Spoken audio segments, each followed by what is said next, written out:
Thank you very much, Eric. Our next speaker is Bob Sherman. Bob is a social studies teacher for 39 years prior to retiring to become the president of the Nashua Teachers Union. Please put your hands together for AFT Local 1044, Nashua Teachers Union, Bob Sherman.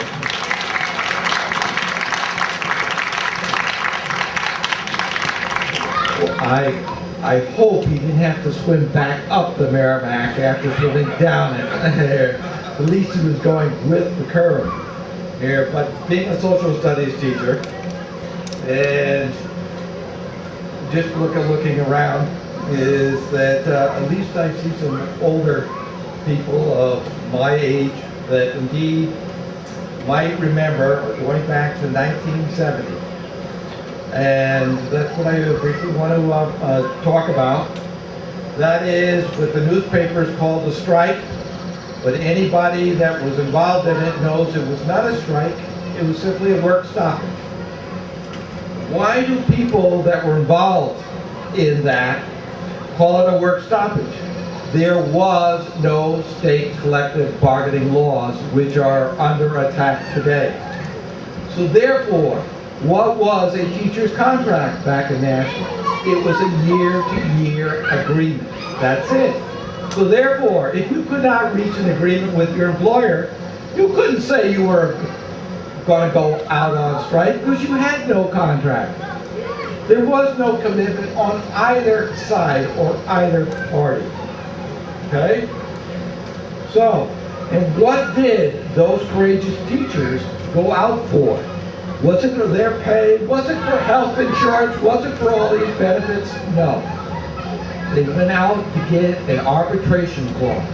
Because if they had a disagreement with their employer after taking it to the school board, guess where then you would have to take any disagreement to?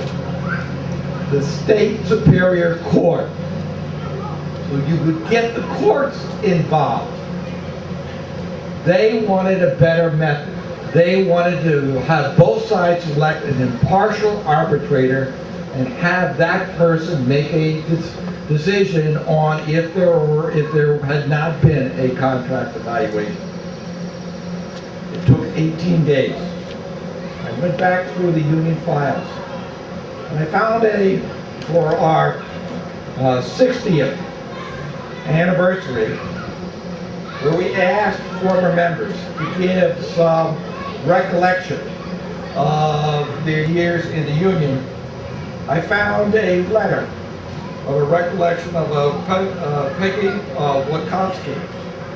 And I'd like to read, and even though she does call it a strike, her observation looking back on that event. Regarding the strike, it was a very difficult decision and event. I had to decide if I felt strongly enough about fighting for binding arbitration in the union ideals and go out on strike for what I felt was important for the teaching profession. I had to take into consideration that my daughter was just entering 3rd grade. A couple of years before I had purchased a home and had house payments. How would my daughter be treated in school and how would I make the house payments? I decided to go out on strike with the union, just the same. From such a large school as Charlotte Avenue, she was a teacher there was only one teacher on strike beside herself, and that's Nettie Chingers, she says.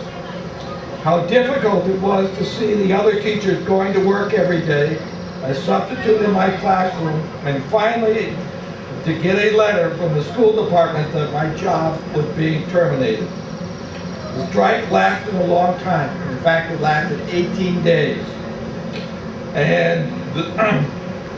And I did not earn the $1,000 plus by staying out. In other words, the teachers that went out lost 10% of their pay. But we did get binding arbitration, and the union teachers were very spirited and supported each other. I never heard anything from the teachers at Charlotte who did not go out on strike, They obviously accepted everything and probably never understood what it means to go out on strike for working conditions. And I think that is something that these teachers need to be reminded of. Was there in this, and this is the agreement, okay? Is there in this agreement, beside pay, is there health insurance in this? No. Is there longevity in this? No. Is there any type of severance pay in this contract? No. Is there any life insurance in this contract? No. Is there any dental insurance at all in this contract? No. Is there any type of tuition reimbursement in this contract? No. Any sick leave bank, for any extended illnesses? No. And let me add to this, given no, as far as maternity goes, unless you were a tenured teacher, no maternity leave if you got yourself pregnant. If you were a tenured teacher, this contract says is that by your 6th month, you would have to resign. Okay? How have things changed? Minute to today. Does the contracts now that unions have brought about have health insurance? The answer to that is yes. Longevity? Yes. Severance? Yes. Life insurance? Yes. Dental insurance? Yes. Tuition reimbursements? Yes. Sick leave bank? Yes. Maternity leave, regardless for everybody? Yes. That's why you need a union.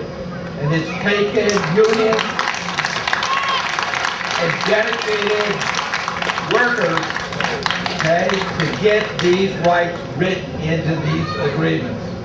So, is that that is a brief history lesson for you. Is that I'd just like to say we need to remain united, we need to move forward, and we need to remember a rising tide raises all the boats. None of this trickle-down type of theory where a few people make all the wealth and the money and take all the benefits.